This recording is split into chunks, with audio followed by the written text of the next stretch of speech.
Well, hello, beautiful people. Oh my goodness. It's so good to be back. It's great to be here.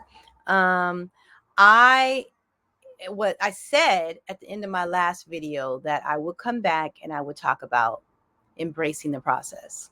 And what I also said I was going to do was bring one longer video, which was the last one, and one shorter one. So this will be a shorter video. So I'm just going to introduce embracing the process, and I'm going to talk about it surrounding these two things, detachment and acceptance, because you cannot even get to the point of embracing the process without understanding acceptance and detachment. So let's talk about acceptance first.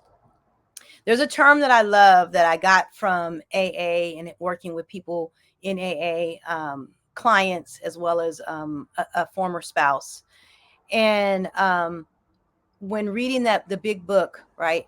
And I heard about acceptance as the key. I was like, oh my gosh, that's it.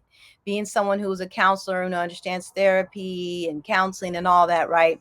Who has had that experience, I knew that people that didn't move forward in life, it was because they couldn't accept life as it was, right?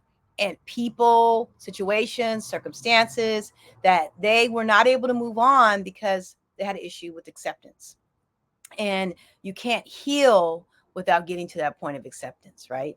So it's very important that you understand that acceptance is the key. I'll probably mention that many times because it's a principle that we all must understand and embrace if we're going to be our best selves and if we're going to live our best life. So that part right there. I do want to say that you can't embrace the process until you're able to accept things for what they are, right?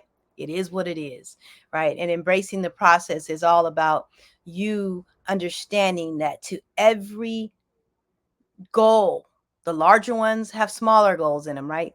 There is a process to getting there that you have to accept. Now, my son, my eldest son, he shared a book with me yesterday, which I probably had heard of because I heard of the principles in it, but I didn't know about.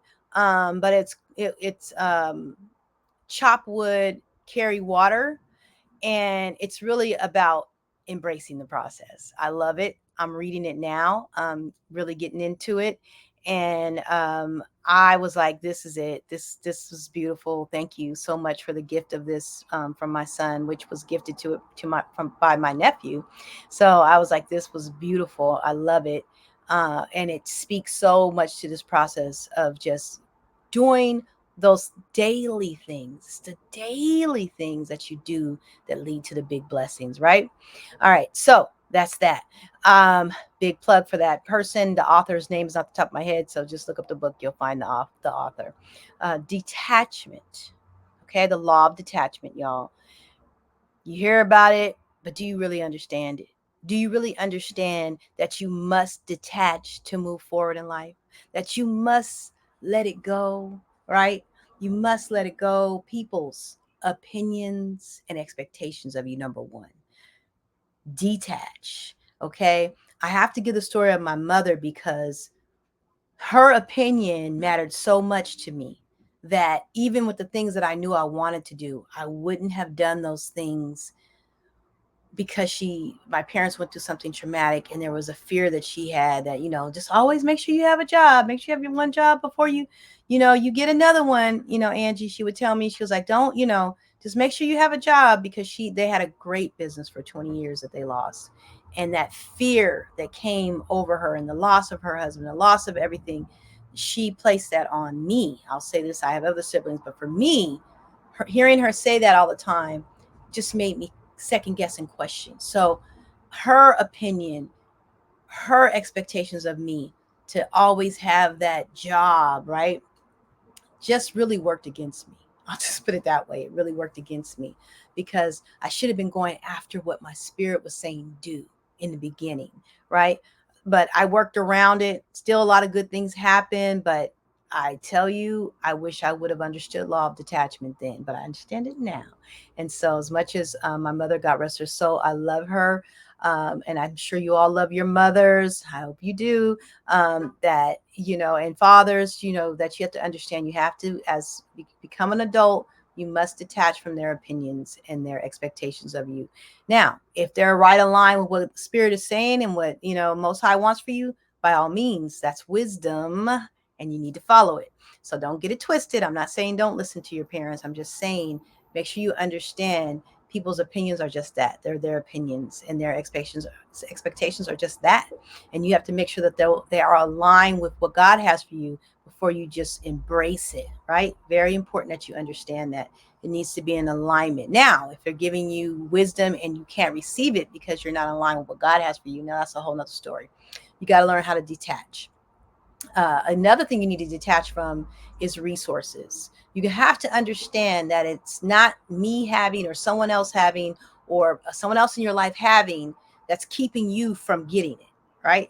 You have to know that resources will come to you as you move, as you're embracing the process, as you're moving in the things that you're supposed to do. All the resources will line up, and you need to detach from the systems resources, people's resources. That's very, very important. The last thing I want to talk about on this short video with detachment is you need to detach from time and thinking that I want to talk about like other people. A lot of times we feel like we're supposed to control people's time. I'll use my children as an example, right? I have 4 children. Those children are all adults. I have 3 that contact me pretty regularly, definitely 2 of them every week. I'm going to hear from them somehow, some way. And then the third one, usually by, every other week, I'll hear if I don't hear. But then I have another one. I may not hear from him for a month, 6 weeks. If I didn't contact him, it could go longer, but I have detached from the expectation that my children should contact me weekly or whatever. And I have allowed for my children to be who they are, right? Um, and so the love that I have for each of them is the same. They're each amazing. I do like to hear, I have daughters that are younger and my sons are older. I do like to hear from my daughters a little bit more just because they're still a little bit younger. They're all adults, but they're still a little bit younger, and just tapping in with my daughters is really something that I like to do. But I also know that I do not expect them to call me every week or every day or every month. They are their own people. So detachment of of trying to control people's time and how they, shell out or give you their time needs to happen for you to be your best self. And so that is really it on detachment and acceptance and embracing the process that I want to talk about today. I do want to make sure that I say this before I leave, that I am an author again. I have 10 books. You can go on to my website, Angela Renee and Co. And you can see Renee is RENA, Angela Renee and Co.com, or you can go to Amazon and purchase my books. The book I want to highlight this time is Love is Letting Go. Love is Letting Go is a great book. It is all about you understanding that we are to release love and not try to hold on, right? We do that in so many of our relationships. But if you really want to understand the power of love, you will let it go. You will understand that love is letting go. It's all about letting go. Letting go. Please read that book. Please get this key factor. It will make you so happy and more loving and help you understand just how to live this beautiful life that the Most High has given us. All right, that's it, beautiful people. I love you. Peace and blessings. Until next time. God bless you.